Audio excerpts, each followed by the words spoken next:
I'm excited for what the debaters are going to have to present to you today. And I thank you all for spending your time to come and participate in the debate with us. The topic for today's debate is that the University of Pittsburgh should implement an academic Bill of Rights that bans viewpoint discrimination against its students and faculty. And so there will be many arguments on both sides of this. The way the debate will proceed is the government team or affirmative team, which is here on my right, will begin the debate, and then we'll alternate speakers, each with about 6 minutes of time to use through the 8 speakers here. And then we'll have a response from Dr. Mayer, who is the University Provost, who will respond to the debate. It's great to have you here. Looking forward to what you have to say about the debate. And then we'll open it up to question and answer from the audience, so pay careful attention. Now we'd like to introduce the debaters, and I guess I'll introduce my class first. All right. So as far as debaters representing on the side of the first government, we have Jason Furman, who's a sophomore communications major, who is from Maryland, and he wants to hold a successful job in marketing and later own his own business. And he's very happy to be here, engaging in such a controversial subject that takes extensive preparation to debate, and it's the final exam of the papers, where that's the truth. So, welcome, Jason.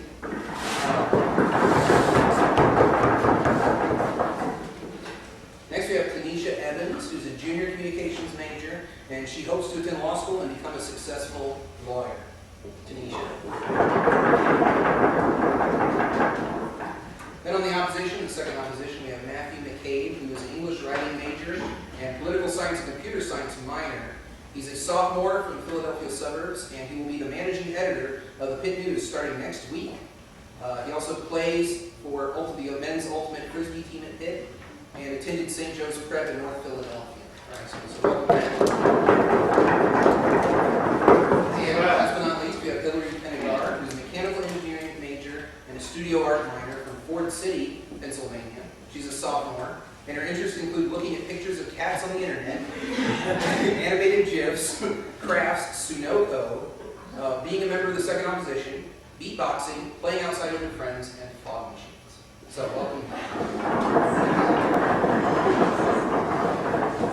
Okay. Let me just second Steve's comments. It is a pleasure to be here, and I'm very happy to see members of multiple classes from the Department of Education taking part. The department has done a lot to try to increase the amount of public performances that it engages in, as this is part of the history of rhetoric and what our discipline is really about. So we're very happy that all of you decided to come. I'm very proud to introduce the students from my class today. All of them have displayed excellent skill in argumentation. And first, on the affirmative side, Brandon Smith, who's majoring in communication and rhetoric. He's very well known now in the class for having a penchant for using visual aids and also music as a form of argument. So he's engaged in some very interesting forms of argumentation in the class. And his friend on the affirmative side today is Wes Dana, who also is well known for visual argumentation, using the body as a site for argumentation as well. His majors are history and philosophy. So welcome them to the affirmative side of today's debate. Representing my class from the on the negative side today, first we have Evan Murphy, who is currently a sophomore. He's a computer engineering and music major, and his interests are fiction and chocolate. I think you can all agree with that. So let's welcome that. And last but not least, also representing the negative from my class, Toby Horn. He's a sophomore and a dual major in computer engineering and mathematics. He's president-elect of the Quiz Bowl program. Maybe we'll hear a little bit about that during his speech. I really don't know much about it. And his academic interests include artificial intelligence, neural networks, and robotics. So very interesting. Let's welcome Toby. And without further ado, we'll begin. Are you good at one? Okay. You're already pretty good at knocking, so we want to encourage that. In this form of debate, if you hear an argument that you like, please knock and let the speaker know that argument you are digging on. Right? This is a good argument. Now, if you hear an argument you do not like, you feel free to hiss the speaker if you feel the argument's bad. Sort of like this, right?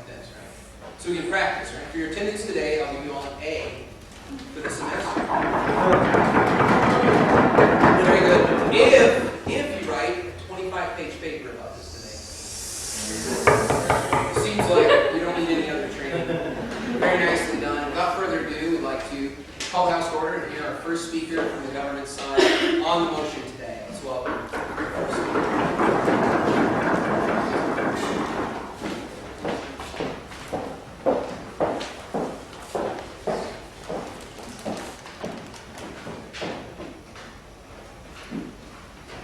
Welcome, everyone.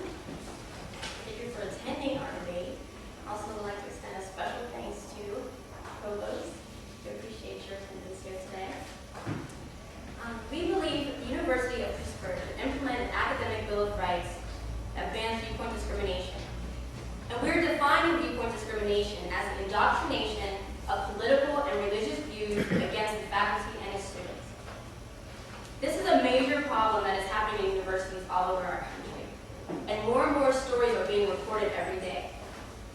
For example, Janice Everly, a Pitt student, missed her English class to participate in a fundraising event for victims of Hurricane Katrina. She thought informing her English literature professor of her absence through email would be convenient and painless, but what she received was an email instructing her to rabble-rouse in protest of President Bush. And he responded, "I could give you permission to miss class if you agree to do some of the rabble-rousing I would do at the yard sale yourself," her professor said in the email. Actually sent her this and sent her several more following. She replied that she let us know that she was so mad, she thought she almost cried and didn't know what to do from there and just dropped the class. This should not be tolerated in our university. How can we prevent these incidents? By implementing our academic Bill of Rights, which bans these kind of occurrences, and students will no longer have to go to class in fear and be intimidated by professors. In our plan, we want to make available all information to students of what they're entitled to. By that we mean how they are to be treated. We're not saying that professors shouldn't give their opinion or that their opinions aren't important. We're not saying that at all. But it's the derogatory use of the opinions and the abuse of power that we want to prevent. Students come here, liberal, conservative, from different backgrounds and religious views. And they should be able to come to this institution to learn in a positive and open environment where they're free to speak about what they believe, what they want to find or discover, and none of that should be withheld from them. Actually, there were hearings that occurred here at our university, and representatives from Temple University were present. And they actually got a lot out of the hearings and implemented their own system of academic Bill of Rights in their school. And it seems to be working very well for them. We would like to form a similar model, but we want the focus to be on viewpoint discrimination. We have a lot of different studies that are here, and we want to be sure that everyone feels comfortable. A lot of times students are in classes, and once a teacher reveals, how he really hates a certain person or really hates this kind of view, the student is frozen. They're left with either, hey, I guess I can't participate, or maybe I should drop this class, or am I going to get a bad grade because I wrote my paper this way? These should not be worries that our students have. They have enough on their plate as it is. They worked hard to get to university, and they deserve to have a fair opportunity to express their ideas and possibly learn from alternative ideas. Do you feel that all viewpoints should be equal, or there's some viewpoints that should be discriminated against because they're not academic? Well, we're just saying that if you're in an English class, your teacher doesn't need to be talking about what happened on ESPN or what happened on CNN. That's irrelevant to the class. What he feels about what he feels about different representatives in government has no relevance to English. Don't you feel that that kind of interaction with students helps build a relationship between the students and the professors that will maintain a good learning environment? Yes, I do, and that's the whole point. We want our students to feel comfortable to come to our classes. When they give these negative and derogatory opinions, the students will not go any further. That will limit their experience in the class, or even they won't participate in the class at all. And who's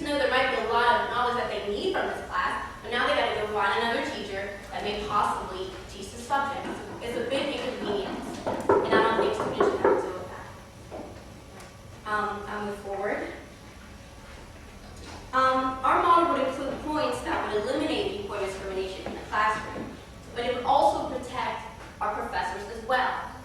It will protect them in the way that they'll be able to speak their views on a one-on-one basis with their student. If a student seeks the teacher or the professor on a certain issue, they can have that discourse. That can happen. We're not saying it shouldn't. But an individual should not be burdened by their instructor's personal or political or religious views. It's not fair. Ultimately, we want our students to have a positive learning environment here at our university. We want to be known for having a safe haven for learning. That's what we want to be known for. Opposition would have you believe that this is not an issue, that, this is like, water under the bridge, not a big deal. But it is. If it's happening to one individual, it's happening to more.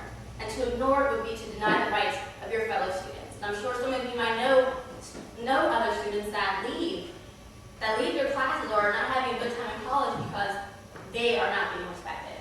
And they have no way to change the situation. And that's where our academic Bill of Rights will bring it.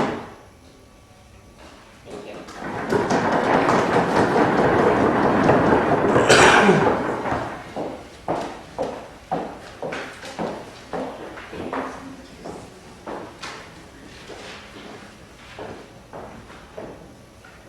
I purchased this bulldog shirt several months ago, and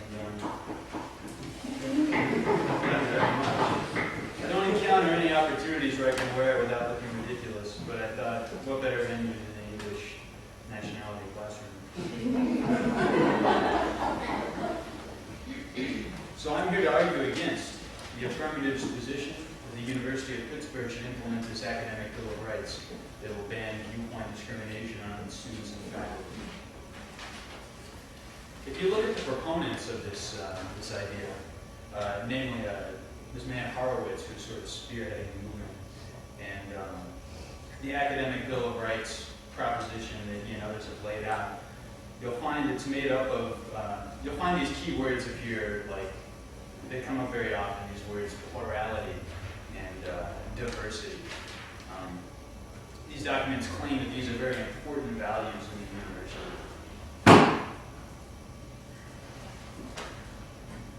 Although it seems perhaps on surface, since in American society at large, we certainly value a great deal of diversity and plurality, I'm going to claim that actually in the university, the main value is not these characteristics, but rather we value the pursuit of truth in the university. Sometimes plurality and diversity are necessary and encouraged as a side effect of the pursuit of truth, but not as ends in themselves, only as means.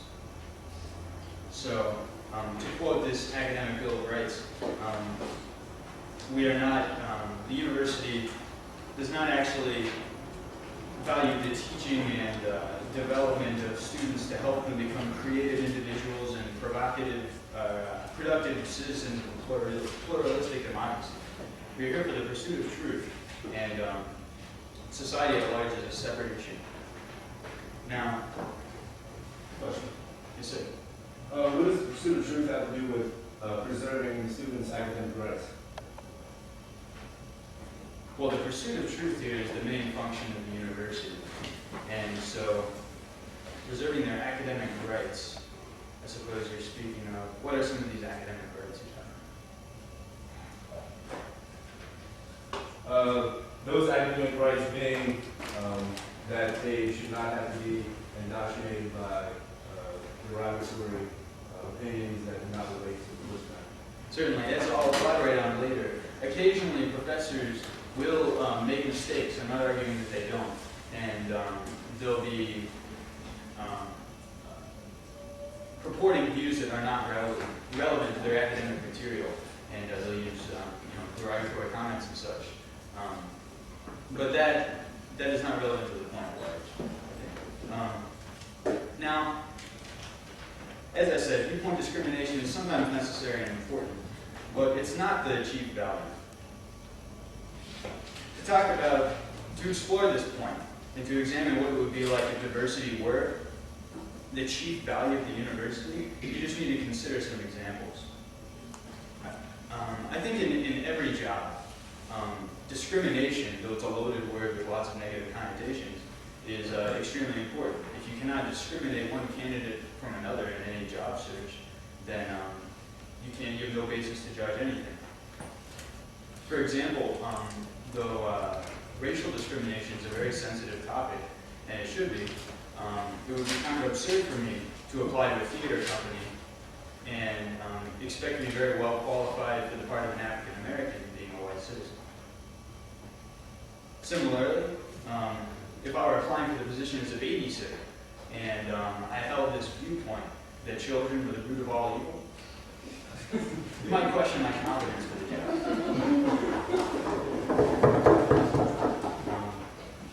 To quote a few more relevant examples from a paper put out by the American Association of University Professors, the Committee A, writing on this academic Bill of Rights, it would seem that if diversity and pluralistic university would achieve values, then a political theory department might be required to, might be obligated to bring in professors who profess Nazi political theory, right? Or the chemistry department may be required to bring in individuals who teach the phlogiston theory, of heat, which if you're not familiar is sort of a rejected chemistry principle that there is some real tangible substance which makes things combust.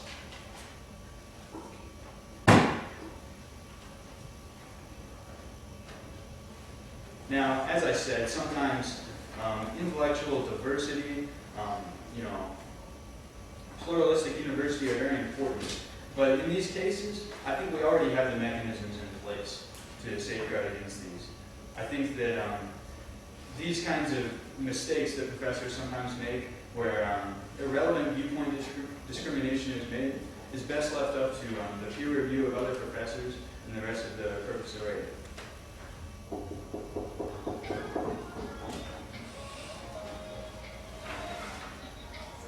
I think the chief issue that I'd like to leave you with here is that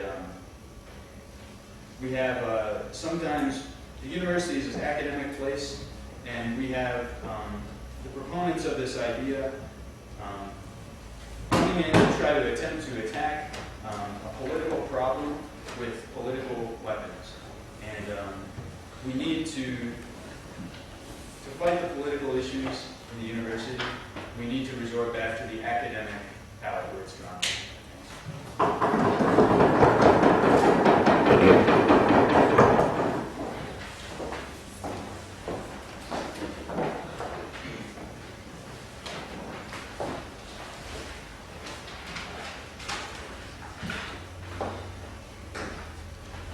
Pretty much this argument comes down to one thing. I want you to knock in the audience if you agree with this. The University of Pittsburgh is a great institution. There's some reasons why. We have smart, highly motivated students. We have a wonderful communication department. We have this lovely British nationality room in which to argue. And we even have the provost who will attend our debate that we have tonight. Now, saying that the University of Pittsburgh is a great institution, there is one thing that is keeping it from staying at a high level of excellence, and that is because we currently do not have an academic Bill of Rights that bans viewpoint discrimination, which will protect our students. Some might ask, why is this a serious issue? My colleague earlier, our Prime Minister, had stated that this is a serious issue because we have students that are dropping out of classes just because a professor feels that they should put their viewpoint out there that doesn't even relate to the course topic. She brought up the example of Janice Lieberman, and that was a student here at Pittsburgh that felt that she had to drop out of class because she had no avenue, because she felt that she had to drop out of class because she had no avenue to maneuver and protect her rights. Now we're saying that this academic Bill of Rights would do that. How would it do that? Pretty simply, it will have specific statements that define what viewpoint discrimination is, and it can be in your student handbook. Currently, how many people right now know what is in their academic rights here at Pittsburgh? Now we're saying that with this academic Bill of Rights, it will create a greater access to students. They won't feel intimidated that they feel like there's no way to protect their rights. My colleague also brought up that having this academic Bill of Rights will have a positive learning environment. And by this, they won't feel that the professor is coming at their views in a hostile manner, especially in classes that it doesn't even relate to. An example that I found is that if a professor were to, let's say, discuss their feelings on the president-elect or the election, and you're in a biology class, that's not the appropriate avenue to do that. The opposition would have you to feel that having this academic Bill of Rights would shield then a good learning environment where controversies can be debated back and forth. But we say that that's where office hours are for. If you want to discuss a topic that is not related to the current class that you're in during that class period, that's when you go to your teacher during their office hours to discuss those things. Thank you. Now, my colleague also brought up that an academic Bill of Rights has been instituted at Temple University from the hearings that were held here in Pittsburgh. And we feel that the University of Pittsburgh should follow Temple along with that. They have a model where they list out different principles that will protect the students. And now we're saying we should do the similar thing and just make sure that it focuses on viewpoint discrimination. And so students from all over campus can know exactly what the rights are, where to go if they have a complaint, and what process they need to go through. The opposition would have you think that, no, this isn't a great enough problem that an academic Bill of Rights is needed for it. But we say that one student is too many. How would you feel if you were in a class that a professor was having religious or political views that didn't relate to the course topic, and you felt harassed and you didn't want to be in that class? We say that the academic Bill of Rights would help protect you from that.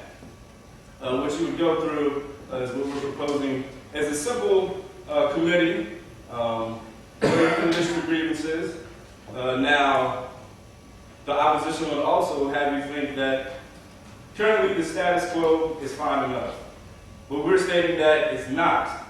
As we've seen, not too many of us do know of the avenues we can take when we're indoctrinated by those religious and political views that do not relate to that course. Now, also what we are saying, in conclusion, is that viewpoint discrimination is a serious problem. As I've said, one person is too many. Now, the academic Bill of Rights we're proposing will solve this problem by making it accessible to students and outlining exactly what the rights are protected for students.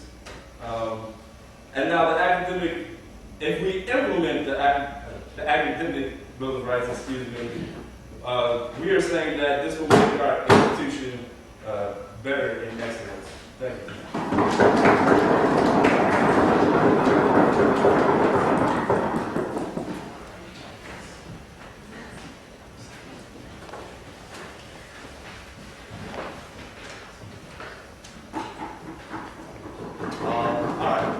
Thank you very much.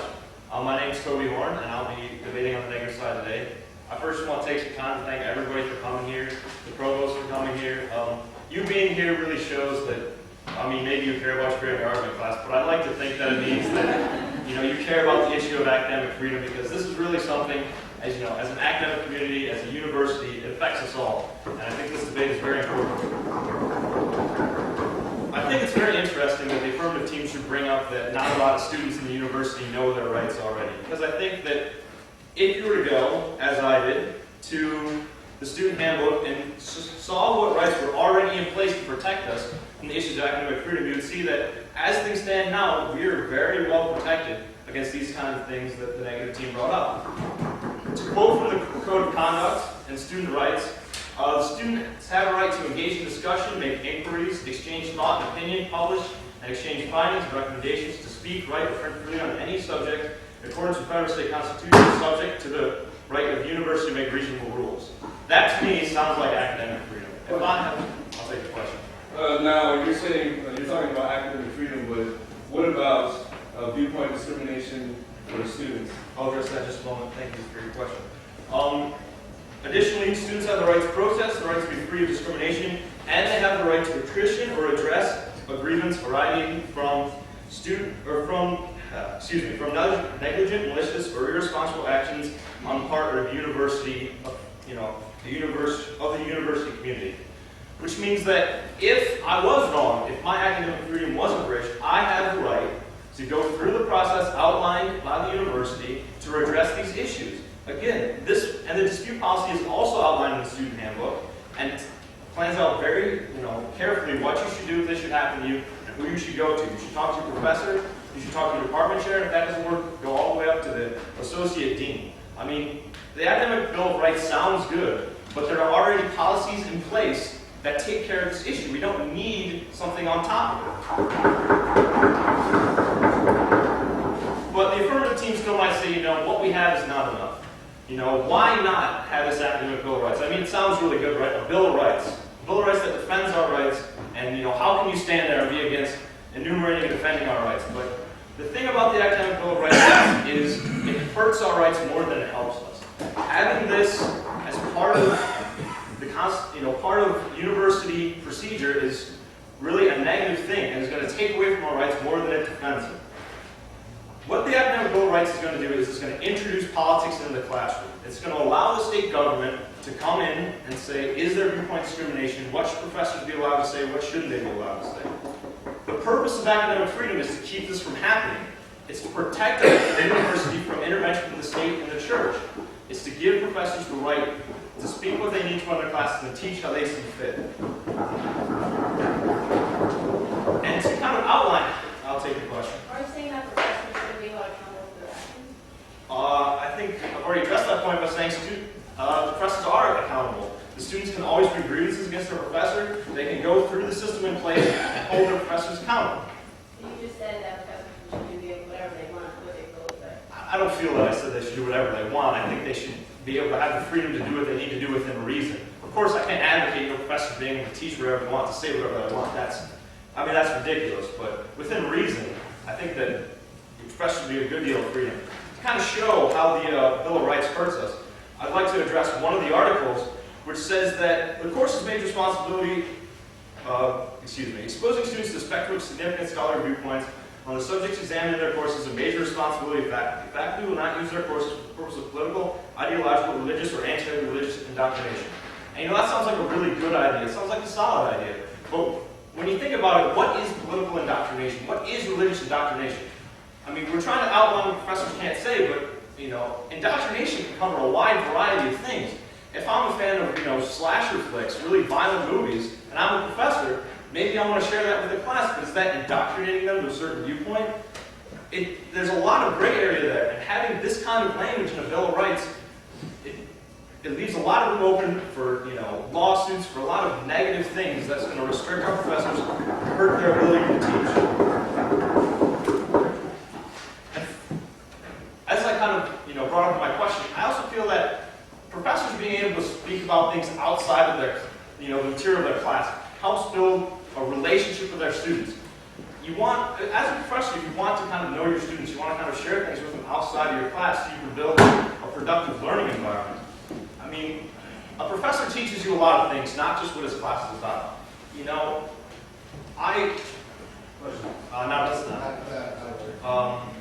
I'd just like to get to my last point. They brought up a very negative example of what happened to Zebra Lee, and I feel that should not happen to a student. I agree with the affirmative team. That's the kind of things we need to stop from happening in this university. But I've kind of had experience with this too, when in high school, a professor of mine, a biology professor in fact, taught us intelligent design, and I felt my academic freedom was violated. I feel like this is the kind of stuff that shouldn't be taught in school. But rather than that being a negative experience, for me that was a very positive experience. I learned how to deal with people with different viewpoints. I learned to research my own viewpoints so the next time we brought up in class, I could stimulate the discussion I could move on. So rather than this always being a negative thing, it's going to be a very positive thing for students, for professors to be able to bring up their viewpoints. And I agree with the negative team. When taken to the extreme of hurting the students, it should not be allowed. But I think, in closing, the academic bill of rights will do more harm than good and should be prevented from passing the university. Thank you.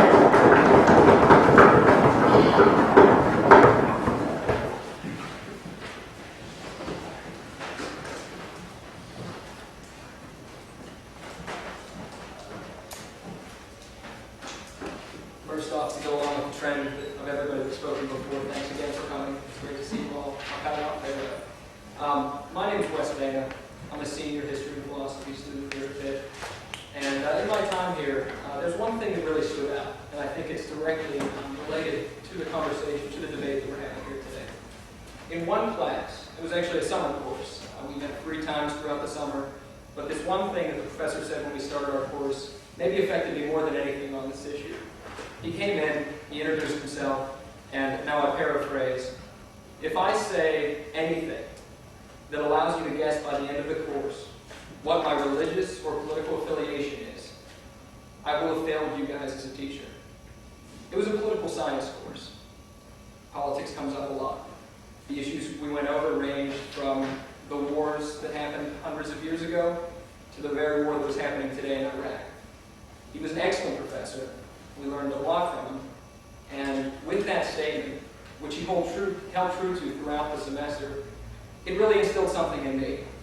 He taught, he was effective, he got his points across, he taught us the material that we deserved, that we entered into when we made that contract as students to pay this university, to make us into the university students, to make us into the world students, the global students that we want to be when we come out of here. We expect to be educated, we expect to be prepared for a world that isn't always what we want, isn't always what we'd like it to be. It's supposed to prepare us to, in a way, academically do battle with the things that we disagree with, to stand up for what we believe is right. And that professor, that kind of professor, and that attitude, which is all too rarely found here, or at any university, is really what's going to give us that as students. We have examples of complaints. We know that students have had problems with this kind of thing before. It might be one, it might be a couple thousand. It might be just here at the University of Pittsburgh, or it could be throughout the United States of America, or throughout the world for that matter. It was brought up before, what is indoctrination? And let's look, say, to the south, maybe the University of Havana. Down there, they teach a little bit differently than we do up here. Maybe you can draw some parallels, unfortunately, but it's a little bit different. You learn the party. You learn the things that the party supports, and you don't learn that giant country to the north. They do some good things, too. Now, that's not really our thing to debate upon. We're not the University of Havana, for good or for ill. And what we're debating here isn't that issue necessarily, but it is the issue of whether we start or continue going down that path. To the point where, sure, if our faculty is mostly aligned with one political party, we're going to hear a little bit more of that. We're going to get the attitude, we're going to get the statements, the opinions, and maybe facts from one side of the aisle. And on one hand, for some of us, especially as we get older, maybe we get more experience, or maybe some of us had to go through a high school where our views were constantly at odds with the people we were in class with. Maybe we're ready for that. Maybe we're ready to come into the university and say, these are my beliefs. I'm ready to defend them. If there's a professor that says, you voted for that guy, I think you're an idiot. Maybe that's something we're ready to take. But I think in the majority of cases, most students here, or at any university, they're not ready to take that. They're not ready to sit there and participate in a class where they know that their opinion, their beliefs, whether it's religious, whether it's political, whether it's social in general, that they know that might not be received well. That they might not have an open forum. They might not be able to stand here today and say what they feel. This is what we want from a university. We want to be able to learn to take whatever beliefs we choose to form throughout our class time here and stand up in front of people and say, this is what I believe. And I know that this is a world where there are conflicts. This is a world where there are disagreements. There is discrimination. But I went to the University of Pittsburgh. I came from a place that respected that. You mentioned that at a university you might encounter a situation where you're outnumbered in terms of party. Maybe there are more Democrats than Republicans. If politics is irrelevant to the university, why would this really matter at all? Could you rephrase the end of that? Just Sure. Why would a statistic like this, the number of members in a party in class, matter at all? Politics is. It should. I agree with you. And I think that's part of it is, like I said, with the class that I took, it doesn't matter. Say, the professor's Republican or Democrat. The majority of the class is the same. It shouldn't matter. We are in that class to learn the facts. We're in that class to learn about the trends of history. And unfortunately, or fortunately, when we look at history, it's not always black and white. There's two sides to every story. One side might be ridiculous, such as I think one of the groups mentioned, say if someone is supporting the Nazi ideals. It might be a little bit ridiculous. We might not agree with it. But if it's something that's held academically, if it's something that can be supported by academic research, it's something that we need to know exists. We don't have to go into a class and be indoctrinated. We have to go into a class, we expect to go into a class and be taught. If it's something we like, great, we take it, we build it into who we are. If it's something we don't like, we leave it at the door. But we know that it's out there, and we're ready for it when it comes again, when it comes up in real life, at a dinner conversation, at a foreign policy summit. When something comes up, it's the stuff that you learn now. It's the person that you're formed as at the university level that makes you ready to deal with the good and the bad, the agreement and the disagreement. And I really think that when it comes down to it, that's what's important. The Bill of Rights that we suggest here, it's very vague. If you read through Horowitz's example, there's not a lot to disagree with. There's not a lot of things, as you guys mentioned, you not go look at something and say that, wow, this is really a bad thing to take into account. So this is what I feel, and this is my experience as a senior here at the University of Pittsburgh. Thank you very much.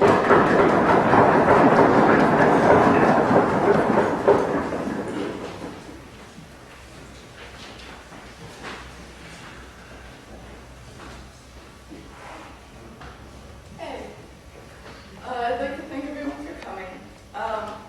Now, I have a small problem with what the government's been proposing. Now, you keep speaking about this plan that you have, sort of like the Temple University idea for what they're doing to deal with academic freedom. But I wonder, how do we really enforce it? And I know it's not really my place to suggest this as the opposition, but I think George Orwell might have a pretty good suggestion, which would be the thought police, because I think they do a really excellent job, seeing whether professors really are indoctrinating bad ideas into their students, communism. Speaking of communism, David Horowitz, who wrote the Academic Bill of Rights, he also was a communist and a supporter of the Black Panthers. I'm just saying. But now, what you're suggesting is that we need a change. However, I personally don't feel that there's a problem with the status quo. You're saying that there's all these examples, mostly just Jennifer Everly over and over again, but I really don't think that that's as much of a problem as you're saying. Now, I can't say that there are never abuses to a professor's power, because there's abuses to power in all sorts of aspects of human life. But I realize also that professors follow a certain code of moral and professional ethics that typically keeps these things from happening. And should something happen, like what happened to Ms. Everly, there is a procedure for these sort of grievances at the University of Pittsburgh. And I feel that there's no problem. And in fact, I'm sorry to point you out, the Provost, James Morris, said himself, "We've not been able to find a case that would involve a student who's asserting that he or she had been discriminated against in the grading of class on the basis of political opinions." He continued to say that most of the academic integrity complaints were based on cheating on exams. And they have yet to have one student complaint, not just at the main campus of the University of Pittsburgh, but at many of the branch campuses as well. They have yet to find a complaint for given from a student about being mistreated for their political opinions. Not right now, I'm sorry. But realizing that there are certain abuses of power by professors, maybe you do want to implement this student bill of rights. Okay, so let's say you do. It will make things a lot worse than they already are. Now, if we do what you're suggesting, then there would be a notion of checks and balances on particular courses. Typically, you're not talking about the hard sciences because it's hard to argue things there, but I don't think that the hard sciences should be discredited because in geology, there's, although a seemingly small argument, but some people argue that plate tectonics don't exist and that the Earth is just expanding, and that's why things change, and that's why we're not just a supercontinent. Now, if we were to raise both sides of every subject, would we have to raise this idea? And how do we advance in a subject if we're talking about both sides of an idea? In a women's studies class, most of them are based upon the idea that gender is socially constructed. Now, if we have to accept the idea that gender may also be biologically constructed, doesn't that undermine the women's studies course completely?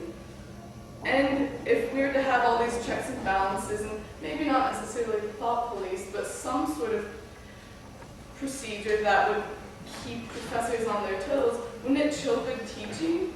Wouldn't teachers be nervous to say what they really want to say in their classes? And knowing that the University of Pittsburgh has this sort of Bill of Rights in place, wouldn't it also hurt recruitment in the university? How are we going to get professors that come in and see that they can't necessarily speak their views? And not only are you suggesting that it'd be hard for it would be hard to recruit people like this, but once we do, doesn't this very Bill of Rights, doesn't it conflict with the actual Bill of Rights? Question. I'm sorry, no. But this is actually giving us not more academic freedom, but less freedom. We as students will be unable to learn things from our professors who are learning not only in what they were taught or what they learned after several decades of teaching, but will be unable to learn things that they've learned in their field that may or may not be on the syllabus. Sometimes we need to get off topic. The day after 9/11, wasn't it important to talk about what happened that day? And I'm pretty sure that that was in little to no syllabuses at the time. But like I said, there's no problem with the status quo, and if we really did enforce your student Bill of Rights, it would make things a lot worse than they already are, and I don't think that that's a good model at all.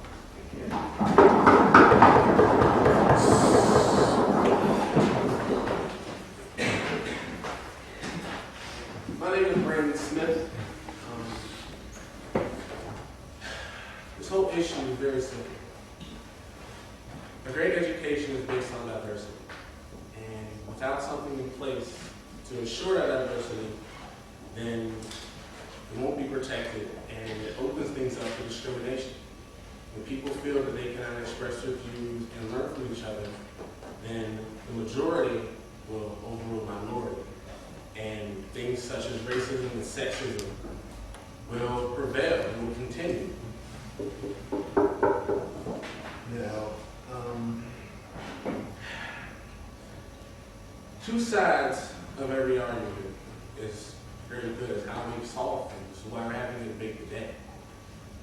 Without having two sides, then we open things up to say like dictatorship and people feel discriminated and all of things like this. I don't think our opponents support dictatorship. I hope not.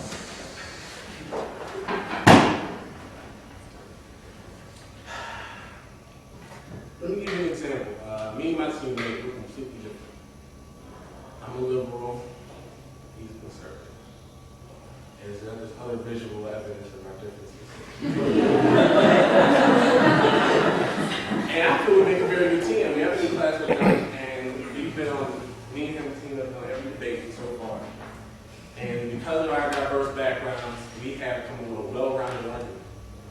which has, I believe, made us prevail. Also, we are paying for an education. We're spending our money. Should we not get the best that we can from our education? Should we not learn from each other? Should we not be around and fear our own opinions?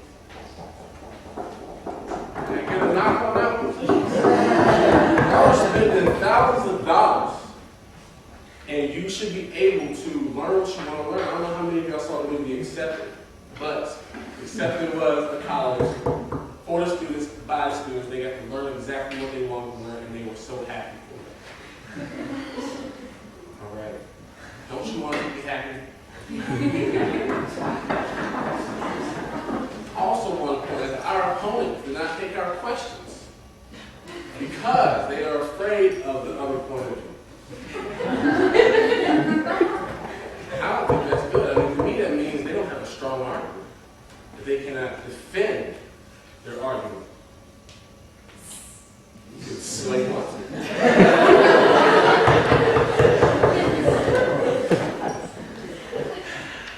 Now, she also made a point about, not recruiting based on the teachers not being able to express their views. We're not saying they can't express their views. We're just asking that they also research the other side of the views, or all the views on the issue, and teach not only their own view, but all views on it, all education on both sides. Yes, I will take your question because I value your point of view.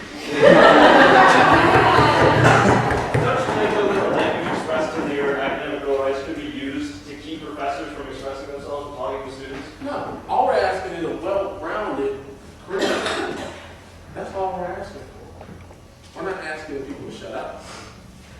We're asking for people to, I'm going to say what I got to say about, my view. And here's another view, a point from other people. That's all we're asking. So that people can see the entire issue from all sides, not have a one-sided view on things that causes people to discriminate and they think one-sided.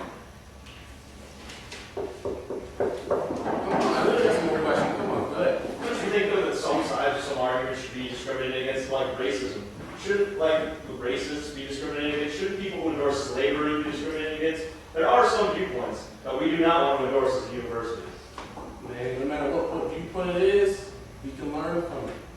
Without racism in our culture, we have not learned that the value of brotherhood. We have not learned all of it. Sometimes we must go through bad things to learn lessons of life. So, in answer to your question, no. You got something? For sure. Yeah. Well, I think I'm finished.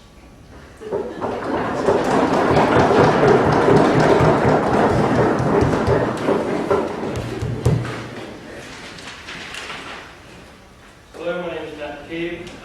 Thank you again for coming. You've heard a lot of things today from a lot of different viewpoints. You've heard a lot of talk about different ways the Bill of Rights affect you. And, maybe you've heard a plan, it's really not clear. But let me clear the air for you and tell you that this debate is about three things. It's about Plato, it's about Don Imus, it's about the thought police. Bear with me, and you'll understand where I'm going. Plato. Who are some of the best teachers in the world? Plato, Aristotle, Socrates, John Locke, Galileo. Did they have an academic Bill of Rights? Does the university you're in right now have an academic Bill of Rights? Yet we all knocked when we said Pittsburgh is a great university. What makes us great with this academic freedom? This issue that we're trying to address is not a significant issue. If Janice Everly seems to be the only problem, we can create a separate school for her and her issue will be addressed, because she's the only name apparently that's been thrown around in this case that's had a problem. She can go through the deans. Yes. What about the students that are intimidated and have not been able to feel that they can come forward, other than Janet Everly? Well, thank you for that point. It's a very good point.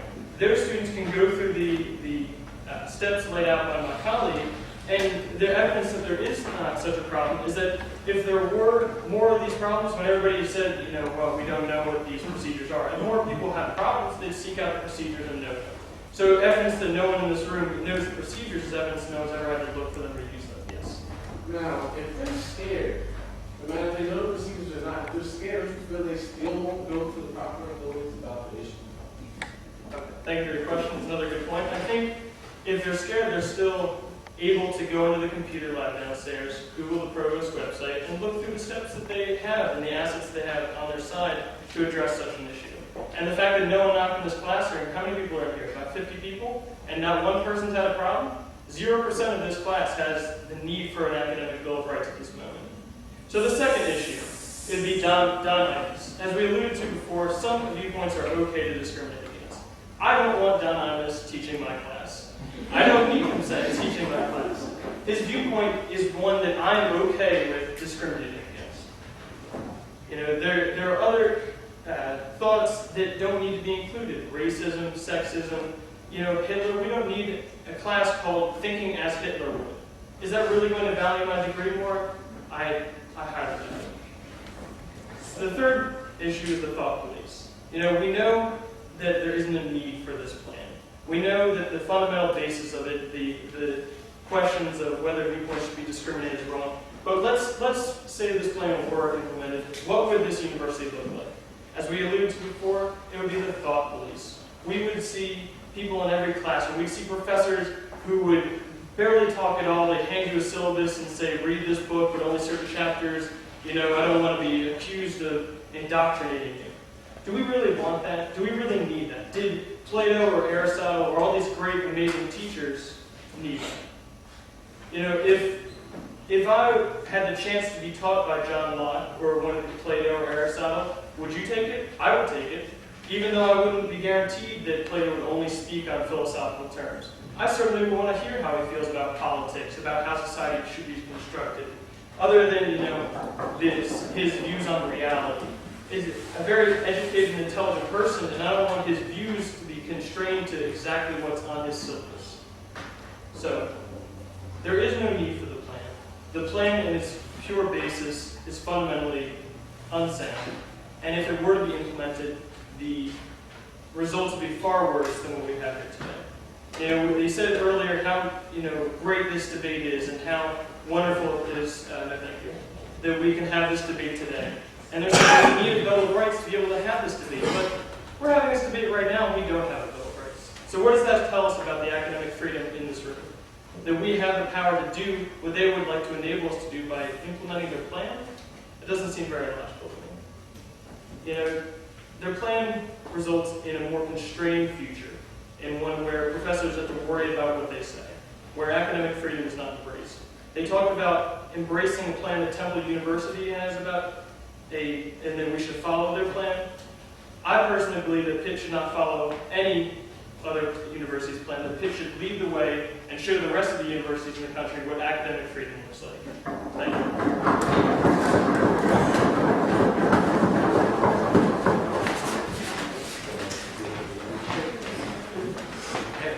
Thank you very much. It's been a very fun time watching 8 students sort of give us their opinions, let us know how they feel about this idea of the Academic Bill of Rights. I'd like to introduce our next speaker, Dr. James Mayer, who is the Provost and Senior Vice Chancellor of the University, which means he's our Chief Academic Officer of the University. Dr. Mayer was appointed Provost and Senior Vice Chancellor of the University of Pittsburgh in July 1994. Following 3 years as chair of the university's Department of Physics and Astronomy, and 24 years as a member of the faculty.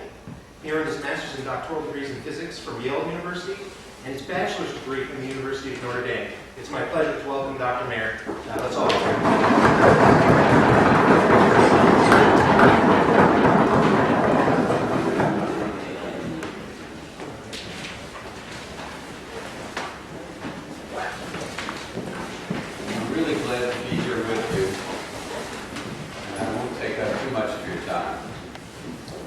two main things I want to say.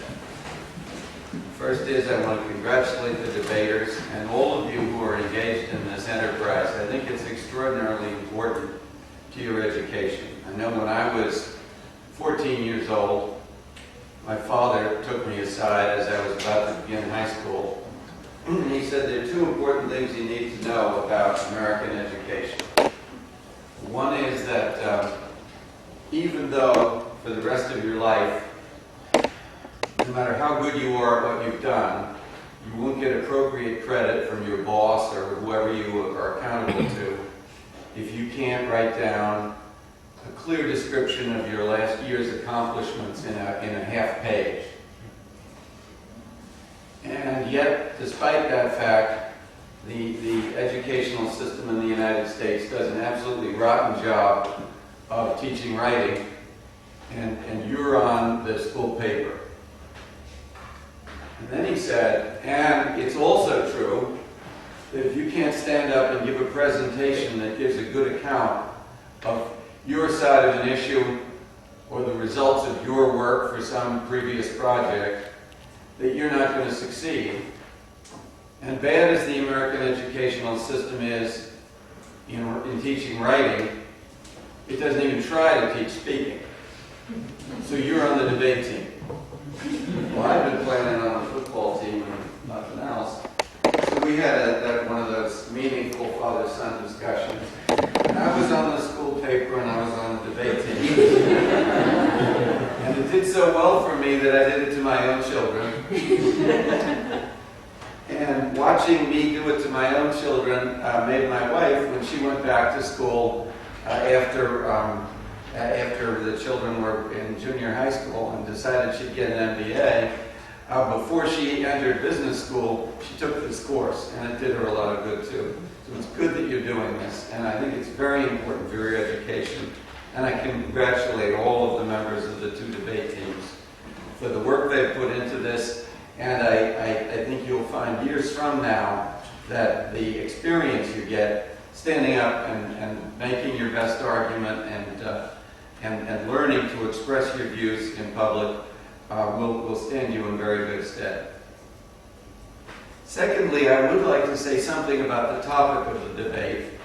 And here, I don't want to be taking sides between the two teams. I think you've all tried very hard to make your case, and you've been assigned a case, of course. You may or may not agree with everything you said. You just made the best arguments you could.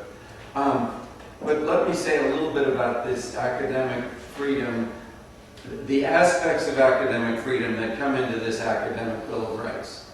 Academic freedom is itself a very broad topic and an important one, but I don't want to take anything like the time I would need in order to do justice to the whole topic.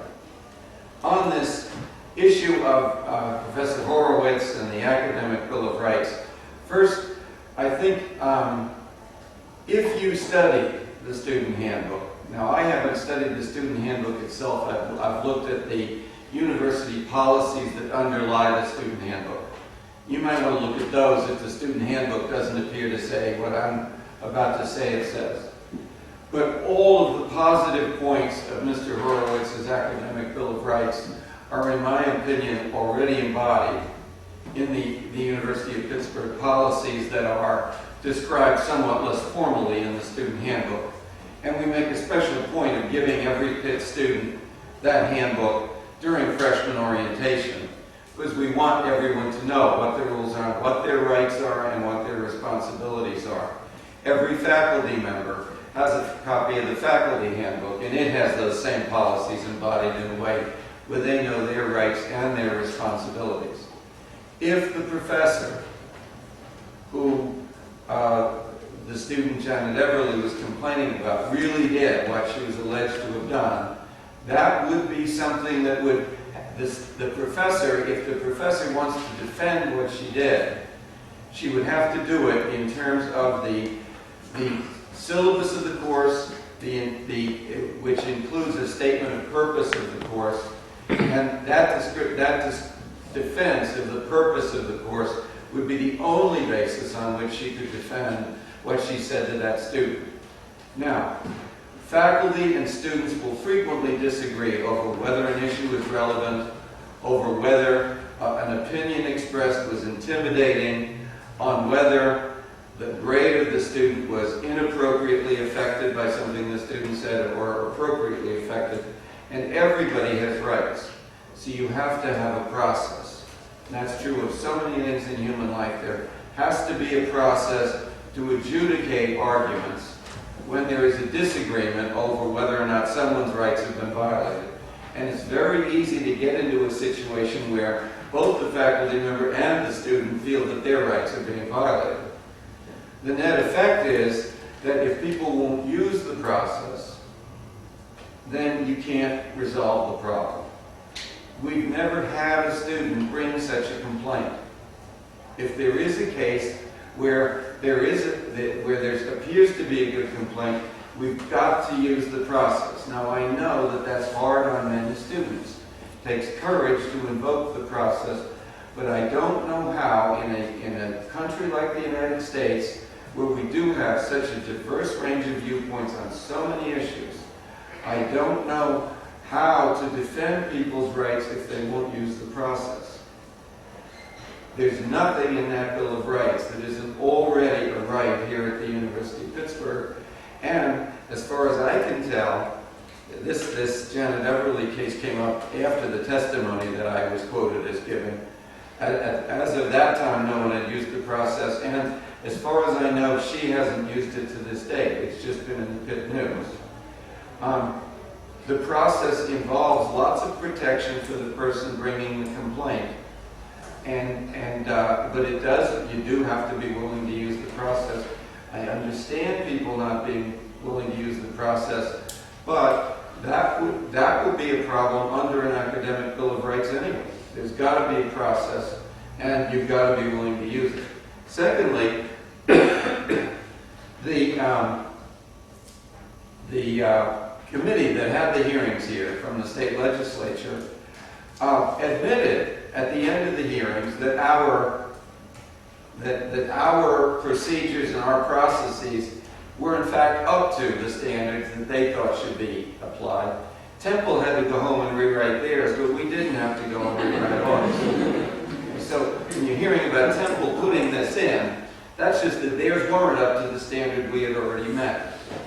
And the counsel to that committee was a person that Professor Horowitz's organization had inserted in the process, and he'd been made the counsel of the organization, and he said that our processes were good enough. Finally, why don't we just pass the Academic Bill of Rights as long as we do all this already? The worry we have is the exact wording. We do not mind the sentiment. We endorse the sentiment. We endorsed the sentiment back 20 years ago. The problem is the detailed wording. And that's where you can get into worries about Professor Horowitz's intentions and whether or not we would have the thought police moving in on us if we were to embrace his particular wording that he's calling the Academic Bill of Rights. So we're not talking about whether we should have an Academic Bill of Rights. I'm asserting we already have one. We're talking about whether we should have Professor Horowitz's Academic Bill of Rights. And the worry we have about that Bill of Rights is that the particular wording he's used to say that every topic touched on has to have every possible viewpoint represented is maybe manageable. I'm not sure it's ever manageable, but it may be manageable for a survey course, for the introductory course on a given subject. But you could not have advanced courses that went into detail on any one particular school of thought, because it would be illegal to have any discussion of any school of thought without having equal time for all the others. So it would really eliminate a lot of what we consider to be vitally important advanced courses, where we let the student choose which course the student will take, which means the student is deciding which school of thought to pursue more. And that's the main worry about Professor Horowitz's version of the Bill of Rights. So, thank you for listening to me. I'd be happy to try to answer any questions. And I congratulate the debaters again. I think you did a fine job of standing up and presenting yourself.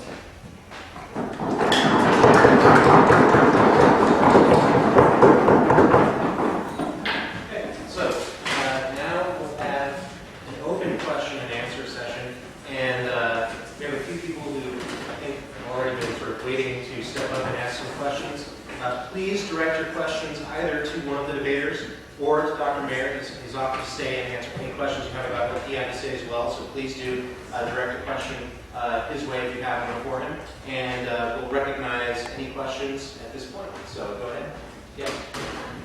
My first question is to the first term team. You guys brought up this argument that there are certain places where politics and religion are just completely irrelevant to certain courses. So my question to you, like for example, when you now biology courses and things like that, my question to you then is the Bill of Rights, and would you only apply it to, like, for example, political science or religious study courses because that's where these are only relevant? And you also brought up that also, like, if you want to get into something like a discussion of office hours, would that then apply if you're having a personal discussion with one of your professors?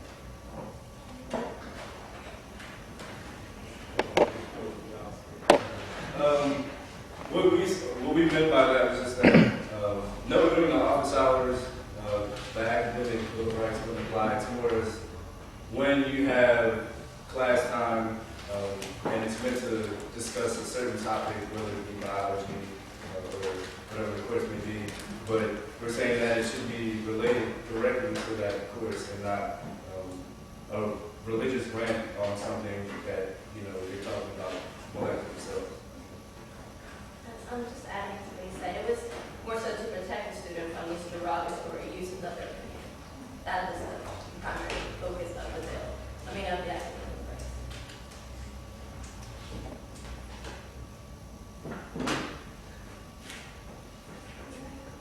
Sure. Let me do one more, and then someone else wants to jump in. Please. Okay. This is really for the 19, and you all brought up this idea that there's already a policy in place. But my question, and you all also mentioned that no one has used it yet. So my question to you then is, even though it seems that no one has used it, there still seems to be a problem though, which is why I think we're having the debate today. So do you at all feel that perhaps maybe the current policy is in any way inadequate or too intimidating for students to use it, being that no one has really made a formal complaint, but yet there still seems to be an issue? I'll take that. I think the only difference that I would suggest is that maybe more publicizing it more. But I feel like if I had a specific issue with me personally, like I said, I would go to their website, furiously clicking, like, how can I get back? This professor totally shafted me. What am I doing? But I think I think the way it is now also serves a purpose that whereas if it were overly publicized and everyone knew about it, somebody, I got a B minus and I wanted a B plus, let me see what I can do about it. Whereas now it's just if you're severely angered about it, you can see about it. Just to add to that, it's not hard to find these things. I did a little research this afternoon, probably only took me about 10 or 15 minutes to find both the student handbook, the student code of conduct, and the dispute policy. So it's not difficult to find it. If I could add one word to that. It is, and I realize I'm probably responsible for some of the misunderstanding when I said that the policy has not been used. The policy as it stands has probably been used many, many times. It's certainly been used by students who felt that they were being discriminated against on the basis of either race or gender or religion. It's not been used very often, as far as we can tell, at any level in the process by anyone who felt they were being discriminated against for their political views, which was the main issue in the case that you've been talking about. The reason that I can't cite one case that's been used is one that would be of interest to you if you ever want to bring such a case. The first several levels of the process retain no records. So if you go to the department chair or the professor and say, this is happening and I don't like it and I think I have a right to object, there is no record kept unless you choose to take it higher.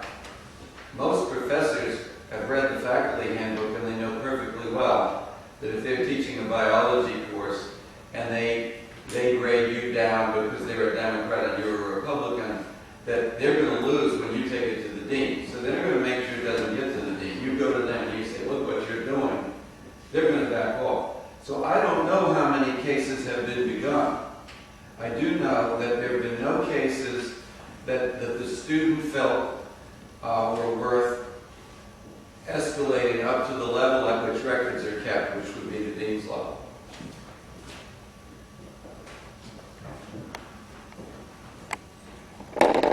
Questions? Yes, Kate. This is for the government. Anybody can answer. And it's from the point of view of somebody who is a low-level instructor to become a professor. That these issues with regard to discrimination seem to be focused around interpretation of the way in which somebody says something, right? And so here's my concern. Maybe you can speak to this. Say on my private time, I'm off on a rally. God only knows what it is. Imagine in your head, or don't. For some of you, I know what you're thinking, and it's disgusting. And so you see me there, and then you come into class, and you start hearing that maybe I'm slanting things because of something that you saw me support during my private time. What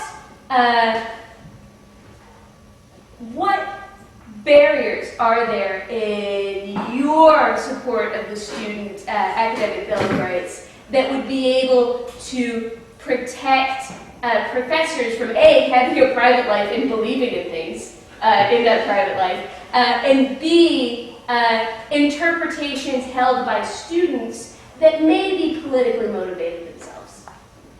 I would say that we would hope if the academic bill of rights is executed correctly, that it would protect you also. That it wasn't in the classroom, it was at your own private time, if a student overheard. That's kind of might mess up the relationship between you and the student if it's offensive, but at the same time you're entitled to your beliefs. Just as long as you weren't ranting, craving, and harassing students in the class, we would hope that the academic bill of rights would protect you as well in that kind of situation. And just to add to that a little bit, I think the implications you speak of, I think is a valid concern, but I think it would have to be a very serious implication, an implication that was much more obvious than obscure, that would actually make it to any real level of the student bill of rights. I really don't think an implication that, she looked at me this way, I know she was at this rally, and I think she hates me. I don't think that's going to make it anywhere. It's not going to hold water, especially when it goes into the process that this stuff is really proposing here. Other questions?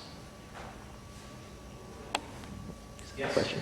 All this talk about discriminating against someone because of their religious beliefs or their political affiliation, isn't that already a federal offense, regardless of whether or not a teacher has tenure?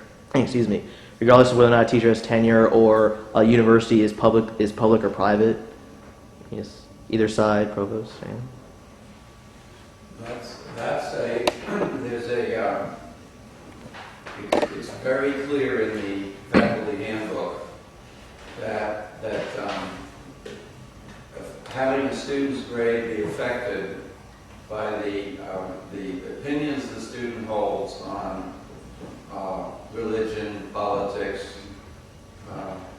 or by the student's gender or race or ethnic background is unethical behavior on the part of the faculty member. So that there's a very heavy responsibility on the part of the faculty to make sure that when they exercise their responsibility to grade the students in the course, that no such things affect the student grades.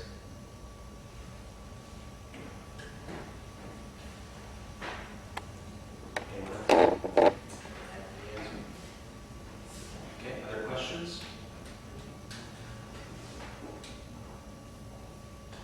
Going once?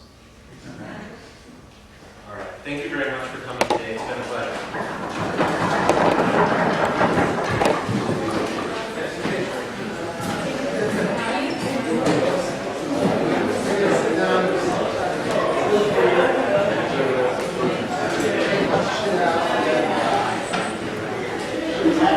Thank you.